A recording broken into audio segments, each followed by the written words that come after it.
Hello collègues radioprotectionnistes. Je te souhaite la bienvenue dans mon podcast Radioprotection et dans cette série que j'aime appeler Radiopreneur Mindset. Ce sont des épisodes où je réponds à des questions que j'ai eues pendant mes sessions de formation de personnes compétentes en radioprotection. Et c'est des questions qui reviennent assez souvent, ou en tout cas qui m'ont titillé, ou que j'ai aimé, ou qui m'ont challengé pour répondre. Voilà, ce que je te propose là pour quelques épisodes à venir, c'est de parler de formation. Et oui, la formation, c'est vraiment un sujet qui me passionne et je me rends compte que c'est le sujet qui revient à chaque fois dans mes sessions de formation PCR. Les PCR ne se sentent pas armés, ne se sentent pas formés à former et c'est vraiment la thématique numéro 1 qui arrive en tête dans les questions. Mais Stéphanie, comment on fait pour créer une formation? Comment on fait pour monter une formation? Stéphanie, est-ce que tu peux vérifier si ma formation à la radioprotection des travailleurs, elle est OK? Ce que je te propose aujourd'hui, c'est de débattre plutôt sur justement le mindset, tu vois, du radiopreneur formateur. Il y a...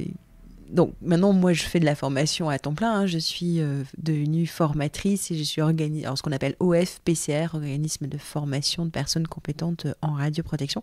Donc maintenant, c'est mon job à temps plein. Je ne fais que ça, que de la formation PCR. Et pourtant, il y a quelques années, dans mes missions de PCR, j'ai détesté faire de la formation. Mais réellement détesté faire de la formation. Tu sais, j'avais vraiment cette boule au ventre quand je voyais que le jeudi après-midi, de 13 à 15, j'avais cette session de formation Radio Pro. J'avais calé ça tous les 15 jours à peu près pour pouvoir répondre à la demande, en tout cas aux besoins, on va dire, parce que la demande, il n'y en avait pas, mais en tout cas aux besoins de formation. Et je me suis mise au fil des mois à détester faire ces formations. Et pourtant, comme je te le dis, maintenant c'est devenu mon métier et j'adore faire de la formation. Alors, c'était pas détester faire la formation à la Radio Pro des travailleurs, c'était pas faire cette formation-là que j'aimais pas en fait. C'est je pense, le mindset dans lequel je m'étais mis.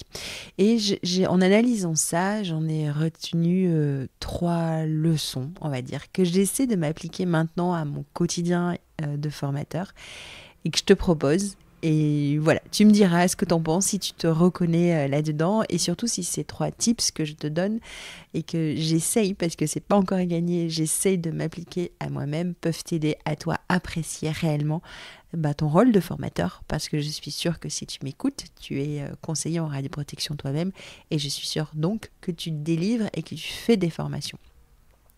Alors, le premier tips, c'est vraiment la gestion, la planification du temps, la gestion et la planification de ton agenda et des sessions de formation que tu vas donner. Faire de la formation, c'est vraiment énergivore. Je ne sais pas si les personnes qui assistent aux formations se rendent vraiment compte de l'énergie que cela demande, de la concentration, de toute l'implication. Alors, autant en amont qu'en aval, il y a de la préparation, il y a de la planification, il y a toute la préparation, autant du contenu, mais aussi de toute la partie qui entoure les convocations, les feuilles, etc. Il y a la partie énergie d'animer des formations pendant la session de formation, et puis il y a le après, le débrief, le recueil des signatures, la traçabilité, etc. Et quand je dis planifier et gérer son temps, c'est vraiment se dire je suis capable de faire tant de formations dans le mois, dans l'année, dans le trimestre, et ne pas se fixer des objectifs trop élevés, parce qu'on s'épuise à ça. Donc, et on s'épuise parce que c'est pas une course, c'est pas un run que tu vas faire si je fais tant de formations pendant le trimestre, après c'est bon. Non, c'est un vrai marathon, c'est un truc que tu prends à vie. Donc, il faut vraiment que tu arrives à planifier, à gérer ton temps et à caler le nombre de sessions de formation que tu sens que tu peux animer juste tout au long de ta vie professionnelle. Voilà, il faut être très à l'écoute de ce que toi, tu penses que tu peux être capable de faire. Ça, c'est mon premier tips. Et franchement, c'est pas évident parce qu'on peut avoir la pression par rapport à des sessions, à un besoin croissant. Mais voilà, sois à l'écoute de ce que toi, tu es capable de faire, de planifier et de gérer. Deuxième tips, là, ça va être vraiment dans l'animation, dans la conception de l'animation de ta session de formation.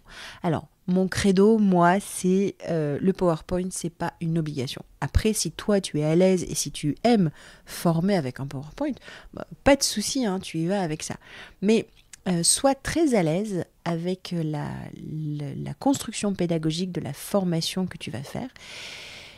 Garde en tête qu'il n'est pas écrit dans la réglementation que le PowerPoint est obligatoire. Tu ne dois pas ressortir ton cours forcément de physique dès que tu fais de la formation à la radioprotection des travailleurs. Il existe une multitude de méthodes et de techniques pédagogiques. Je te l'assure, il y a plein de ressources, il y a plein de biblios. Si tu tapes un peu sur Internet, tu verras qu'il y a plein de choses à faire. Il y a un bouquin, alors je ne sais pas si tu connais les bouquins, la boîte à outils. C'est la maison d'édition, c'est Dunod, je ne sais pas si on prononce comme ça, Dunod, D-U-N-O-D, la boîte à outils. Et donc, tu peux aller voir, il y a la boîte à outils du formateur, où déjà à l'intérieur, tu as vraiment plein de choses, plein de tips, plein de méthodes pédagogiques et plein de techniques pédagogiques sur comment créer une formation, comment monter une formation. Dis-toi juste qu'il existe plein de méthodes et de techniques, et trouve la tienne et éventuellement, même, je dirais, même si on n'en a pas qu'une méthode, il y a plein de façons de former qui nous parlent, varie tes méthodes, varie tes techniques, fais en sorte que tu ne répètes pas toujours la même chose à des groupes différents. Toi, tu vas t'ennuyer à force de répéter exactement toujours la même chose ou de faire toujours la même chose. Et au fil des sessions, en fait, tes participants vont se rendre compte qu'ils s'ennuient parce que toi, tu t'ennuies. Voilà. Donc, deuxième tips, diversifie tes méthodes et tes techniques pédagogiques. Et encore une fois, si tu veux qu'on discute là-dessus, moi, c'est un sujet qui me passionne, forcément, la formation maintenant, et les méthodes, et notamment la diversification des techniques pédagogiques. Voilà, on pourra en parler des heures. Je te laisse revenir vers moi pour ça. Troisième tips, c'est un peu en lien avec le premier, mais c'est prends soin de toi et de ton énergie. Sois vraiment à l'écoute de ce que tu peux faire, de comment ton corps, comment ton mental répond à ça. Tu vas me dire c'est encore un truc un peu bizarre, Stéphanie, mais je suis vraiment persuadée que quand on est formateur, c'est comme quand j'associe souvent ça, moi, à du théâtre. Tu vois les acteurs quand ils rentrent sur scène, quand tu as une caméra qui est en backstage, tu vois les acteurs en fait qui se concentrent, qui sont en réflexion, qui sont tournés en interne, qui font peut-être un peu de méditation, qui respirent.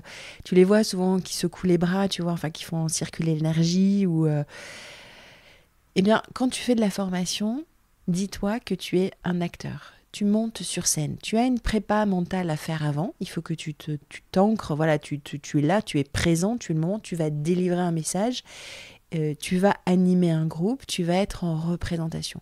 Donc, prends soin d'incarner le rôle dans lequel tu vas rentrer et prends soin d'être sûr de pouvoir incarner ce rôle-là de formateur, d'entrer en scène.